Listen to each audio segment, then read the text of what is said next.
Assalamualaikum warahmatullahi wabarakatuh. Perkenalkan, nama saya Muhammad Fathur Rizky Firdaus dengan NIM M23233101087. Saya di sini perwakilan dari kelompok 10 dengan nama kelompok Imogen M. King dan dengan nama Andri Sekolah dan dengan nama kakak KBP yaitu Kak Muhammad Firmas Dwika. Saya di sini akan mempresentasikan tentang alat kesehatan. Perkenalkan, nama saya Muhammad Al-Faruq dengan NIM 23230310101058. Perkenalkan, nama saya Atika Andiriani dengan NIM 2323031073. Dan saya Rizky Rani dengan NIM 232303101054. Saya Alfiatul Fadila dengan NIM 23230310101082. Saya Tati Pujadi dengan 23230310101056. Perkenalkan, nama saya Elsa Ismatul Priva dengan NIM 23230310101092. Perkenalkan, saya Glazia Amanda dengan NIM 23230310101027. Ayo, kamu bising dulu. Saya Anggun Maharani dengan NIM 23230310101003. Perkenalkan, nama saya Subadini dengan NIM 23230310111009. Perkenalkan, nama saya Asita Rakayati dari NIM 23230310101005. Baik, di sini saya akan menjelaskan tentang alat kesehatan yaitu termometer. Termometer atau disebut juga pengukur suhu adalah alat yang digunakan untuk mengukur suhu temperatur. Istilah termometer berasal dari bahasa Latin yaitu thermo yang berarti panas dan meter yang berarti pengukur. Prinsip kerja termometer ada bermacam-macam. Yang paling umum digunakan adalah termometer air laksa. Fungsi termometer. Selama ini termometer memang lebih dikenal sebagai alat untuk mengukur suhu tubuh. Namun ada juga termometer yang memiliki fungsi untuk mengukur suhu ruangan, cairan, reaksi kimia, dan lain sebagainya. Dalam ranah kedokteran, termometer bisa digunakan untuk mengetahui apakah seseorang sedang demam atau memiliki suhu tubuh di bawah normal. Pada aspek lainnya, termometer juga bisa digunakan untuk mengukur apakah cuaca terlalu panas, mesin bekerja terlalu keras, suatu penelitian berjalan dengan benar, dan masih banyak lagi. Terdapat 3 satuan ukur suhu yang paling sering digunakan dalam termometer, yaitu Celsius dengan lambang C, yang kedua Fahrenheit dengan lambang F, dan Kelvin dengan lambang K. Oke. Baik, di sini saya akan menjelaskan tentang tensimeter. Tensimeter adalah alat ukur yang berfungsi untuk mengukur tekanan darah sistolik dan diastolik. Untuk tekanan darah merupakan tekanan yang dialami pada pembuluh arteri darah ketika darah dipompa oleh jantung ke anggota seluruh tubuh manusia. Tekanan darah dibuat dengan mengambil 2 ukuran dan biasanya diukur seperti berikut: 120 per 80 mHg. Berikut fungsi dari tensimeter. Yang pertama itu untuk mengukur tekanan darah sistolik dan diastolik. Yang kedua itu memantau tekanan darah di rumah, terutama bagi orang yang menderita penyakit tertentu seperti hipertensi atau penyakit ginjal. Lalu membantu mengetahui apakah tekanan darah kita normal atau enggak. Lalu memudahkan pengukuran tekanan darah secara teratur bagi orang yang membutuhkan. Lalu tensimeter semuanya yang biasa dipakai terbagi menjadi 2 jenis, yaitu tensimeter raksa dan merkuri, dan tensimeter jarum atau aneroid. Lalu tensimeter digital umumnya lebih mudah digunakan di rumah karena angka langsung muncul tanpa memerlukan stetoskop seperti di rumah sakit. Lalu tensimeter membantu menilai apakah tekanan darah atau tensi darah kita normal atau tidak. Oke, di sini saya akan menjelaskan tentang apa itu tabung oksigen.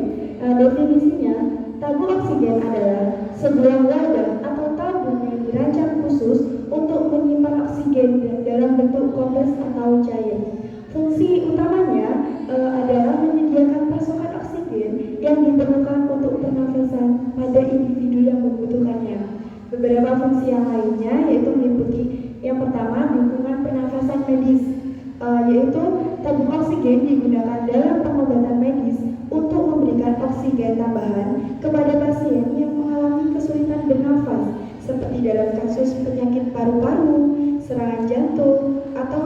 insiden yang serius. Yang kedua yaitu pemulihan pasca operasi. Pasien yang menjalani operasi sering memerlukan oksigen tambahan selama proses pemulihan mereka untuk memastikan oksigen tercukupi dalam tubuh. Yang ketiga yaitu terapi respiratori. Itu dalam pengobatan penyakit pernafasan seperti asma atau penyakit paru obstruktif kronis (PPOK), tabung oksigen digunakan sebagai bagian dari terapi pernafasan. Dan yang terakhir yaitu adalah kegawat daruratan medis, yaitu dalam situasi darurat medis seperti mengancam nyawa, tabung oksigen dapat digunakan untuk memberikan oksigen seperti kepada korban kecelakaan. Terima kasih. Keempat yaitu ada stetoskop. Stetoskop merupakan suatu alat yang digunakan para tenaga medis untuk mendengarkan beberapa suara organ di dalam tubuh manusia, seperti denyut jantung, nadi, organ pencernaan, dan juga paru-paru. Tidak hanya itu, alat ini juga dapat mendengar suara aliran darah, bahkan bunyi detak jantung janin yang masih berada di dalam kandungan. Selain mendengarkan suara detak jantung, stetoskop juga bisa digunakan untuk mendengarkan suara-suara lain dari dalam tubuh, misalnya bunyi pernapasan atau suara bising pada usus. Alat ini bekerja dengan mendengarkan jenis dan intensitas suara di dalam tubuh pasien. Alat ini juga bekerja dengan mendengarkan jenis dan intensitas suara di dalam tubuh manusia. Dan juga stetoskop dapat mendiagnosa penyakit yang berada pada tubuh manusia. Alat tes gula darah. Alat cek gula darah atau glukometer adalah alat untuk mengukur dan menampilkan kadar glukosa dalam darah. Fungsi alat cek gula darah berfungsi sebagai mengukur kadar gula atau glukosa dalam darah dengan cara mengambil sampel dari ujung jari dengan alat khusus. Tes ini sangat penting untuk memantau ketingkatan gula darah dalam tubuh, terutama bagi pengidap diabetes dan seseorang dengan kadar gula yang tinggi jika angkatan lebih dari 130 mg per desiliter. Tetapi gejala yang akan muncul jika kadar gula sudah melebihi 250 mg per desiliter. Tanda atau gejala gula darah ditandai dengan rasa mudah lapar, gerak tubuh mudah lamban, dan rasa nyeri pada kaki.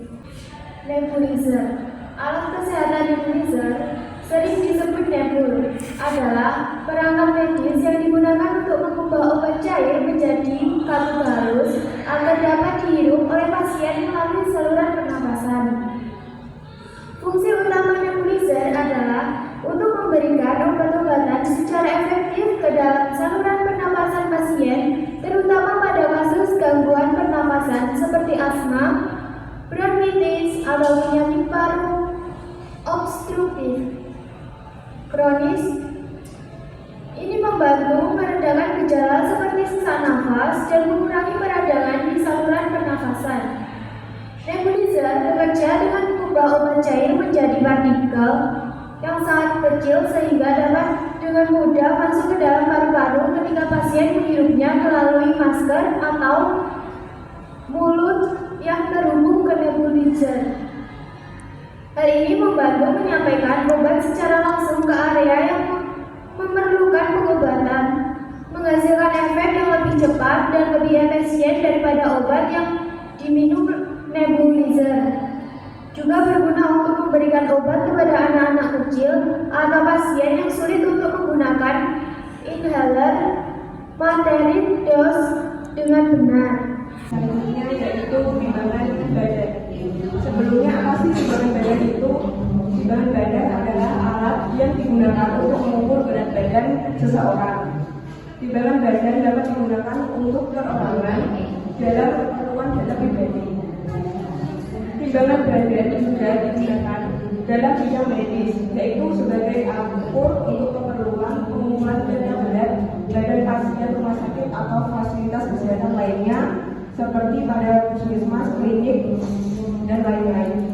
Berikutnya, berdasarkan klasifikasi yang dimilikinya, timbangan dapat dikategorikan menjadi beberapa bagian, yaitu yang pertama ada timbangan manual.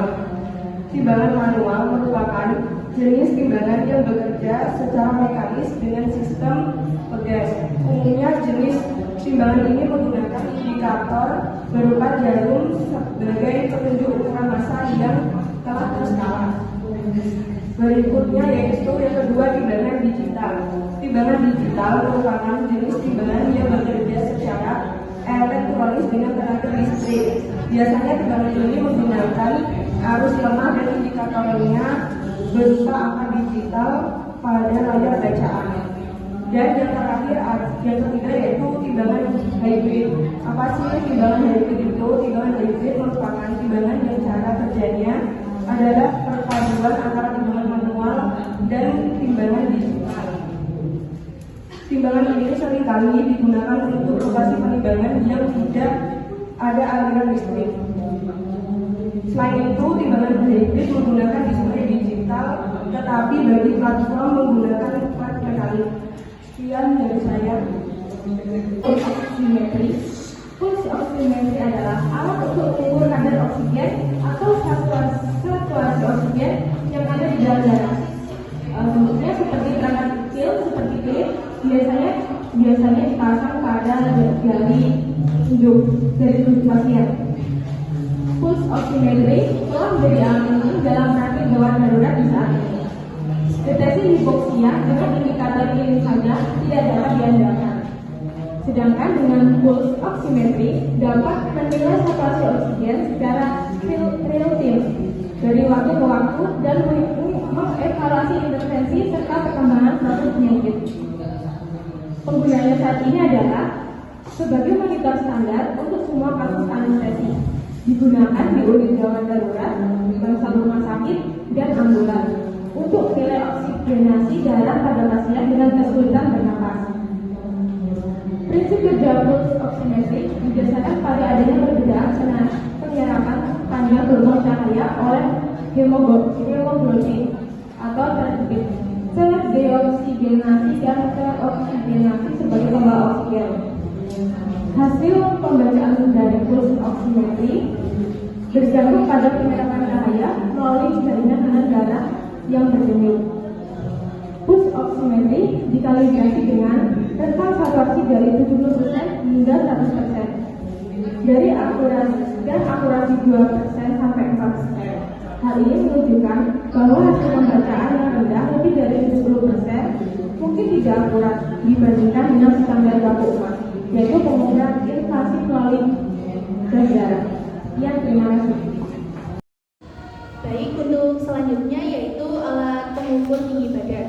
Jadi, alat ukur tinggi badan adalah alat ukur yang biasanya terdiri dari penggaris atau pita pengukur yang ditempatkan di dinding atau di atas permukaan datar yang stabil. Seseorang kemudian berdiri tegak di depan alat ini dan penggaris atau pita pengukur tersebut digunakan untuk mengukur tinggi badan dari ujung kepala hingga tumit. Jenis alat ukur tinggi badan yaitu pita ukur, infantometer, stadiometer, dan lain sebagainya. Baik, fungsi dari alat ukur tinggi badan ini yaitu yang pertama adalah untuk menentukan tinggi badan ideal seseorang. Untuk yang kedua, untuk keperluan penelitian. Yang ketiga, untuk keperluan medis. Dan yang keempat, untuk memantau pertumbuhan anak-anak dan remaja sehingga dapat diketahui apakah mereka tumbuh dengan normal atau mengalami masalah pertumbuhan. Baik, yang selanjutnya adalah alat pendengaran, alat bantu pendengaran atau bisa disebut dengan hearing aid. Alat bantu dengar merupakan suatu alat akustik listrik yang dapat digunakan oleh manusia dengan gangguan fungsi pendengaran pada telinga. Biasanya rata-rata masa pemakaian alat bantu ini sekitar 5 tahun. Tidak lupa juga memeriksakan kesehatan pendengarannya ke profesional dan tidak lupa juga membersihkan alat bantu ini setidaknya setiap 6 bulan sekali. Biasanya alat ini dapat dipasang pada bagian dalam telinga manusia ataupun pada bagian sekitar telinga. Fungsi alat bantu dengar adalah untuk membantu memperbesar volume dan memperjelas suara di sekitar sehingga komunikasi yang dilakukan dapat berjalan dengan lancar tanpa hambatan. Di sini saya akan menjelaskan apa itu pinset silipis dan pinset anatomi. Yang pertama, pinset silipis. Pinset Pinset servis berbentuk bilah tajam pada kedua sisi yang digunakan untuk menjepit jaringan pada waktu diseksi dan penjahitan luka dan memberi tanda pada kulit sebelum memulai insisi. Untuk pinset anatomis merupakan alat yang digunakan untuk membantu proses menjahit luka dan menjepit kasa sewaktu menekan luka.